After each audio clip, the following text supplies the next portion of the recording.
I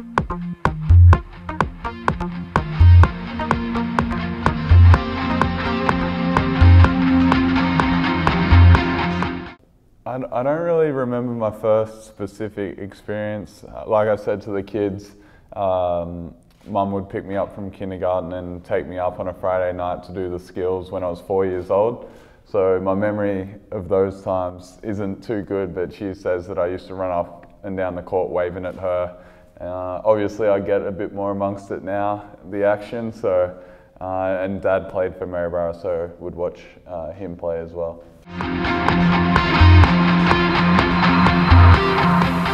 Yeah, so in 14s and 16s, on a Monday night I would play over in Bendigo. So that was, I would play in Maryborough and Bendigo. So Monday night, I think in under 16s, I would play in the men's competition over there.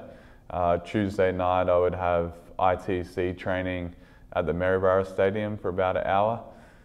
Wednesday would be Maryborough local comp.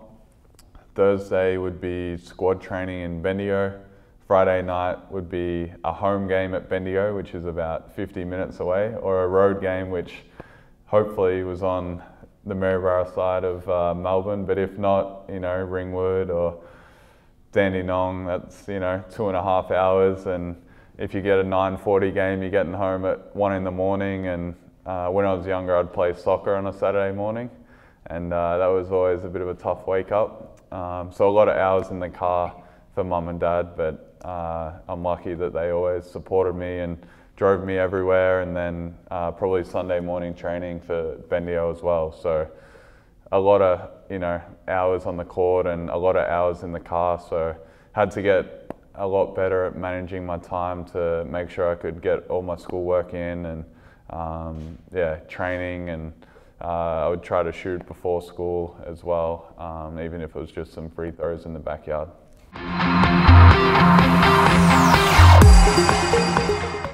Definitely, and I think that's something these days that kids are, I don't want to say pressured, or they feel like they have to specialise really early on. And I think it's proven scientifically, not just in basketball, but in the NFL as well. Playing other sports helps your physical development, reduces the rate of injuries, and I think it's just good for your skills. Like I played a little bit of footy, a fair bit of soccer, some field hockey.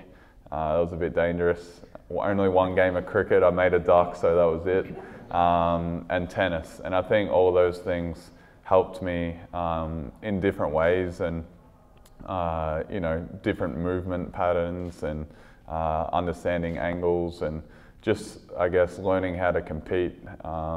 I was always very competitive, whether it was, you know, basketball or another sport or a board game.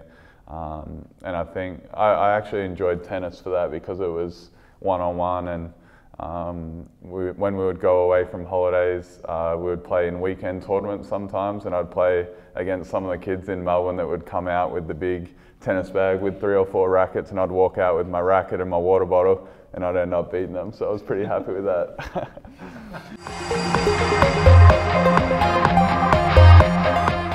I guess it was pretty hard. Like I was tired some mornings, a little slow waking up when I started to grow and have my growth spurt, but Mum and Dad always tried to tell me how important it was to plan out my day and write down what I needed to do for the next day, the night before.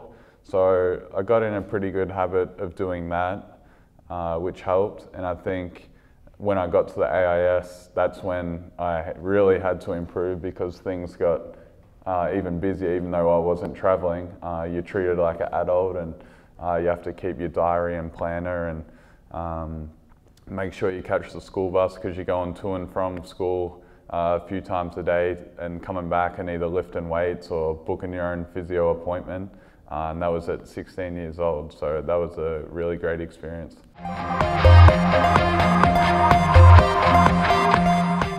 Well, I mean, I know it's important, you want to practice a lot for basketball, but I think it's good if kids can play multiple sports for as long as they can. So don't be, you know, too hard on kids if they want to play other sports or try to find a compromise, because I think, obviously I think basketball's the best sport, but I think those other sports can complement basketball pretty well. As for development and the pathways, I think the AIS, you know, I absolutely love my time there, and as soon as I heard about the AIS, I knew that's the place I wanted to go, because that's in my head how I was going to get a college scholarship and hopefully an Olympic Games and make the NBA one day.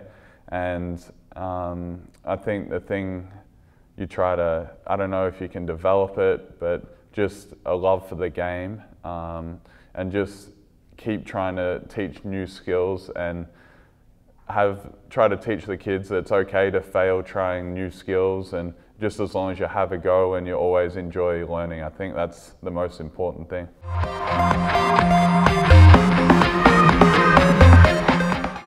You know, if you don't make the first team but you're one of the better players in the second team, it could end up being better for your development, because you'll get more opportunity to try to make plays and more responsibility.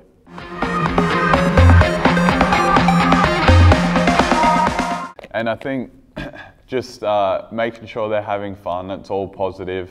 You want to promote that teamwork and giving out the high fives, which I thought everyone did a great job today. And just making sure they get a lot of reps. And I think that's the most important thing, which you talked a lot about, is just making sure they've always got the ball in their hands, getting a lot of reps up.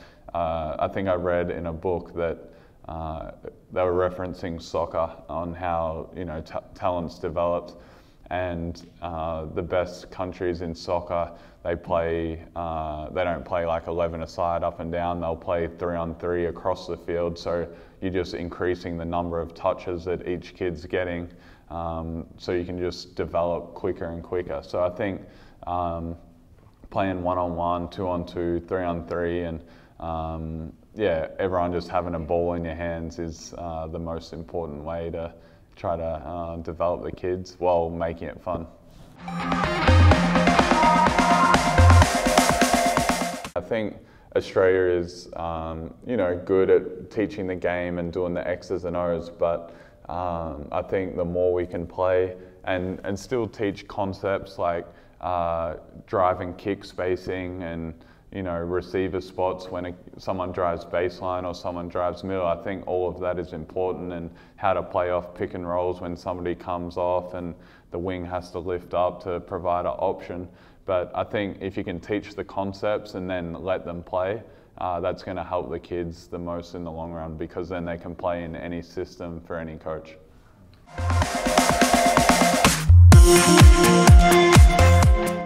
Was there ever a time that I needed a break or wanted to give up basketball? No. I've always loved it. It's always been what I wanted to do when I was older. I never knew how realistic that was, but I always had big dreams and tried to work really hard to achieve that. And you know, you have to make a lot of sacrifices growing up, like, you know, missing friends' birthday parties or things like that. But for me, it was never, you know, too much of a sacrifice, because I really had some specific goals in mind, and I knew, or at least I thought I knew, what I had to do to try to get there. And I think I've always tried to focus on the long term and making, you know, small sacrifices in the moment for the long term payoff, and it's worked out, you know, really well for me so far.